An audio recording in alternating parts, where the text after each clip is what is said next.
to me, I would never have you run 20 miles.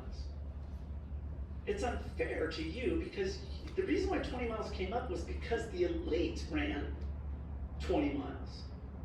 And they're done with their 20-mile run in 2 hours. You run 20, you're out there for 4.5, right? That's how you get hurt. And so you've got to make sure that you understand. It's like the cadence thing. We were talking about chest strap. Everybody says in cadence the Holy Grail is 180 steps in a minute. But why? Well, it happened from a guy by the name of Jack Daniels back in the '84 Olympics, and he noticed that every distance runner happened to be running at 180 steps in a minute. So if these distance runners are running 180 steps, it's like that's got to be the Holy Grail. And should be listening to a guy named Jack Daniels. No, I didn't say that. No, he's revolutionary. The thing is, you want to understand when these things happen, like why. When I say it's the 6-minute test, well, why? Where's your evidence? Where's your proof of that happening? And that's because you don't have the luxury of time. How many marathons are you going to do? And you want it to be great. You don't want it to be. And so I would always sit down and say, but why? Why am I doing this? Why at work the rest of 1-to-1? Why at work the rest of 1 to 0.5? Like why?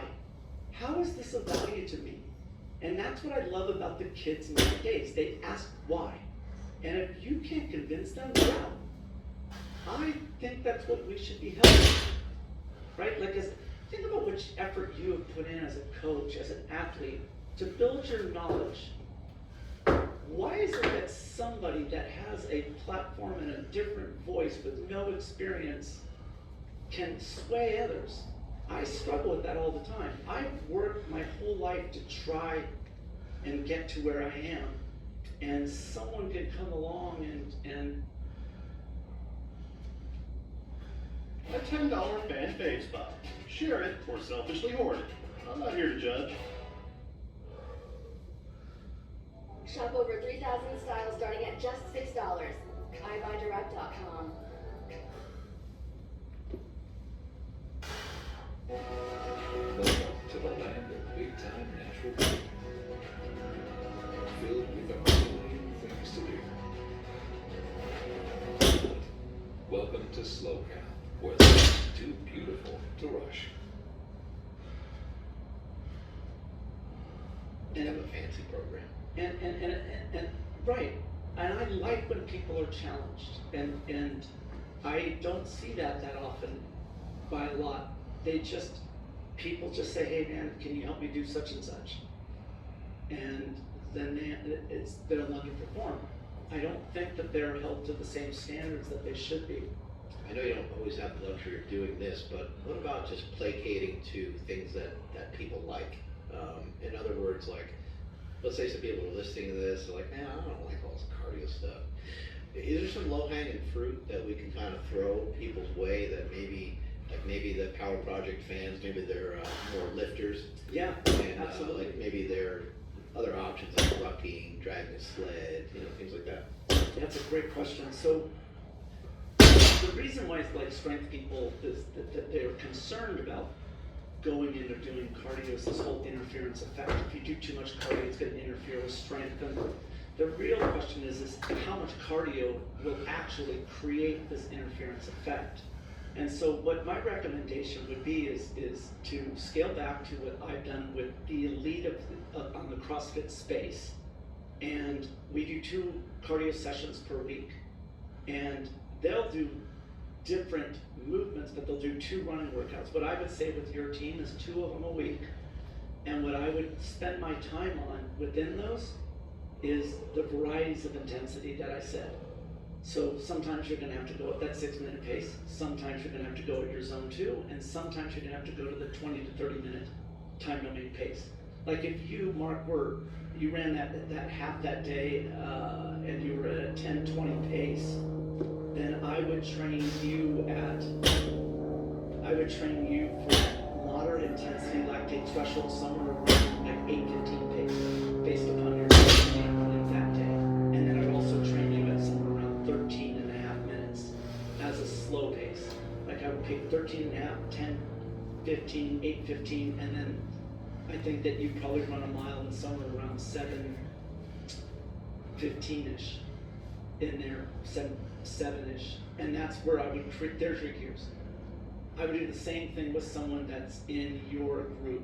You have to know what your gears are, and now what you would do is design workouts around those intensities.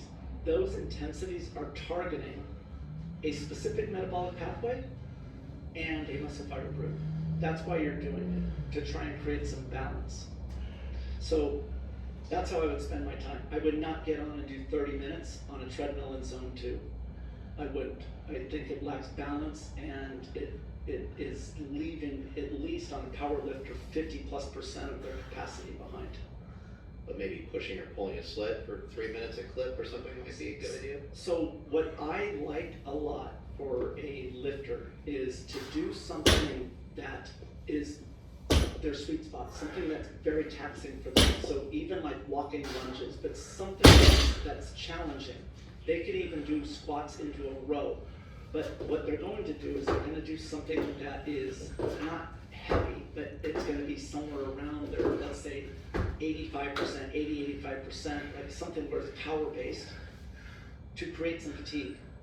And then you're going to go into a recovery piece. And what you're going to spend your time on is the recovery and the settling into whatever cardio movement you pick. Because the weakness that your group will have, because they're fast twitch dominant, is not the acceleration of fatigue, because you guys can explode and go. I struggle with my ramp and speed, so I spend my time in the ramping of intensity. Where you need to mark is, if I wrote you a workout, I would say do a sled, 10 seconds, and I want it sprint, moderate, low, not heavy where you're walking. I want you moving, generate a huge amount of force, create a lot of fatigue, and now you're going to do a recovery jog. And what I want to know is, how long does it take for you to get your rhythm? How long does it take you to find your breath, to settle? Because that is the area of adaptation that we're trying to create. Now, as a byproduct of that workout, we're doing a truckload of zone 2, right? So 10-second sprint and 2-minute easy jog. The beauty of the easy jog is, for your people, they'll love it because it's freaking easy, right? And it will pass by in no time. You know, you do 8 rounds of that, that's a good workout.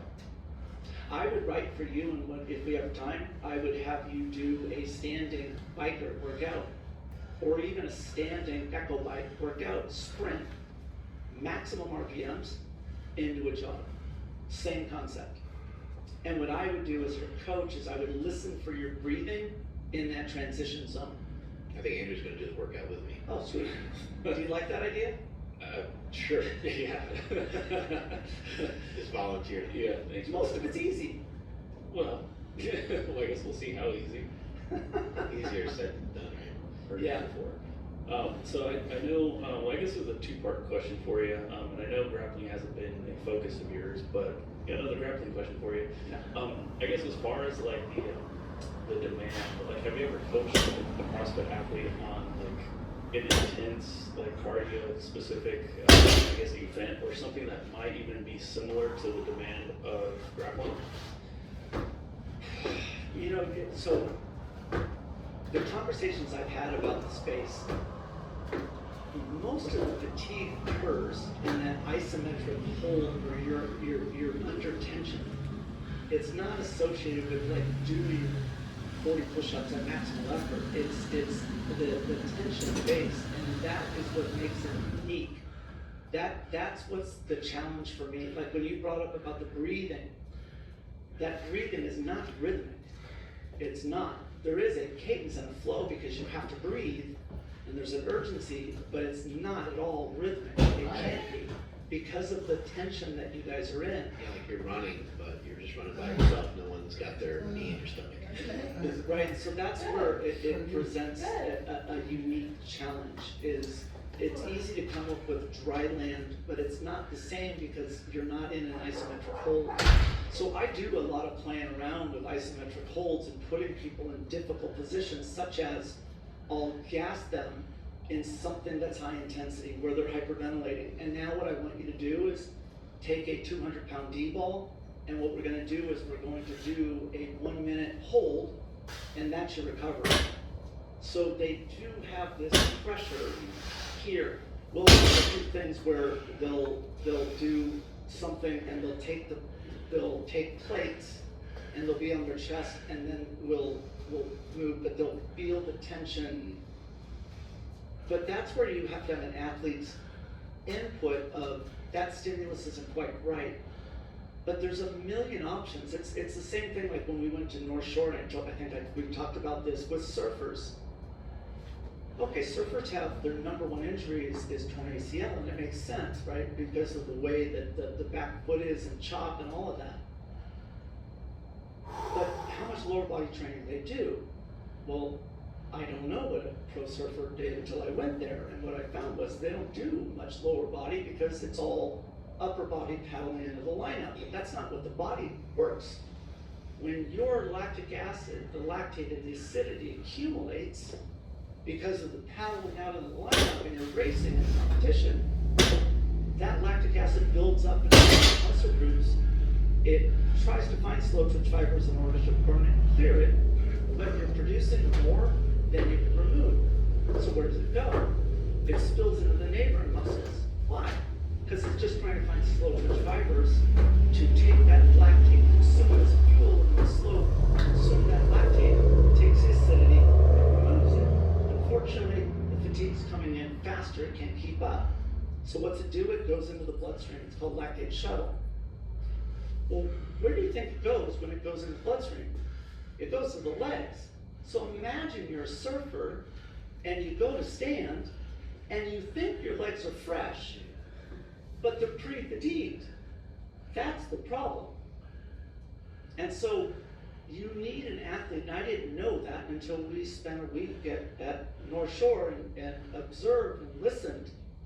And it's obvious now, but it wasn't for them. And that's where it's important that athletes communicate. And if you have a good coach, that coach will spend the time finding the evidence and the proof to give it to you and say, here's where I think we should go.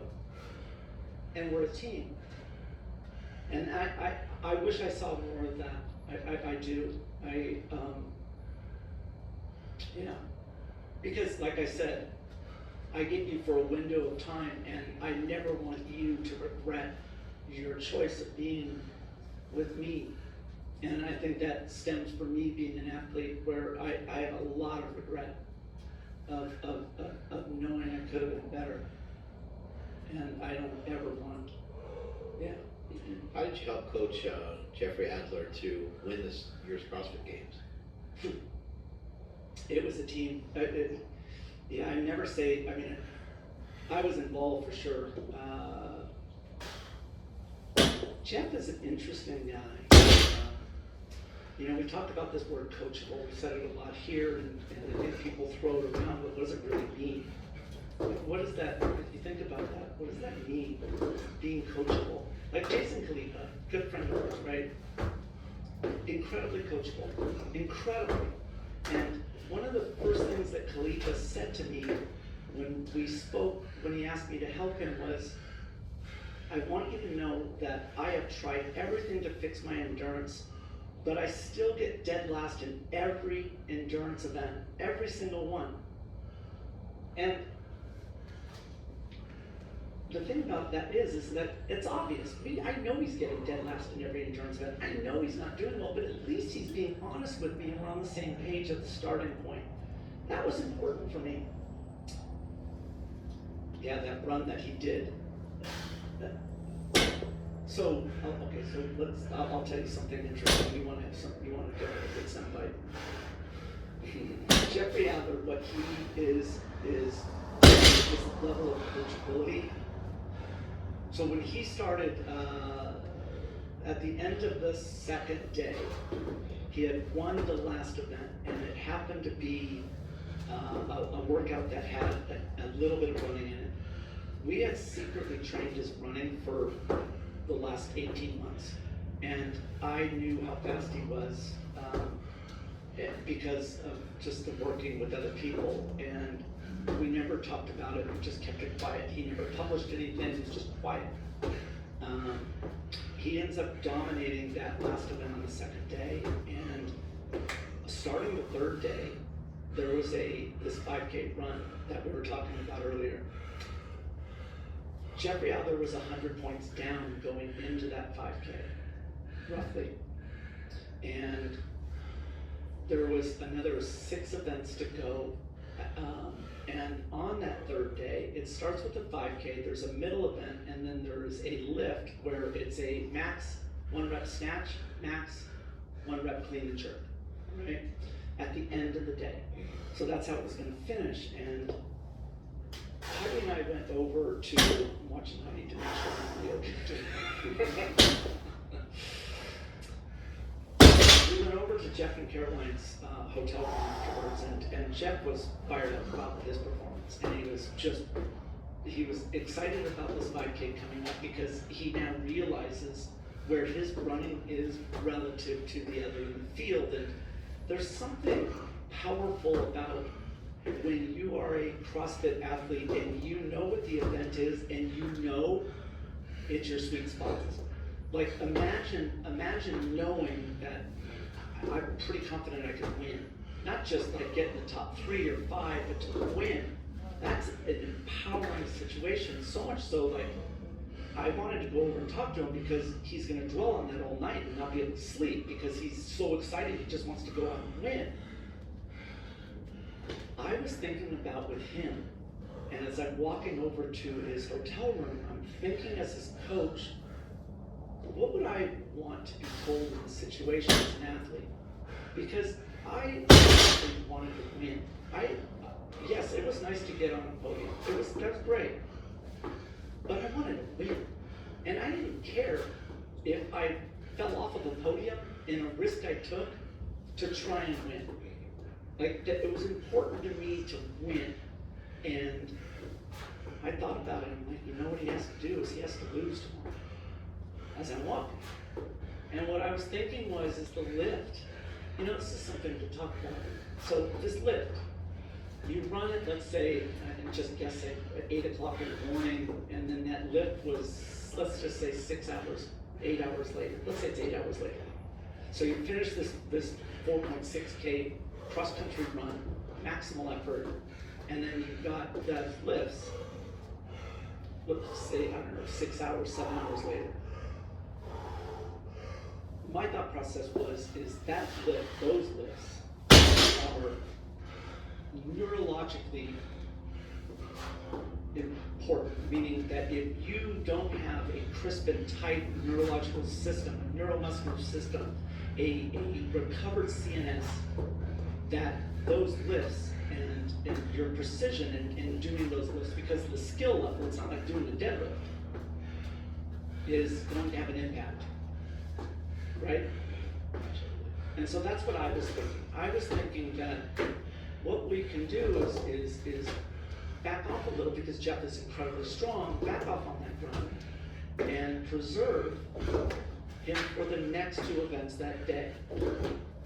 Because here's what people don't realize is that a 5K run, yes, the speed is slow, all right, relative speaking. I mean, if you take your 5K speed, like I would estimate you at a 5K around 8:15 per mile pace, all right? If I made you run 100 meters, that's at 31.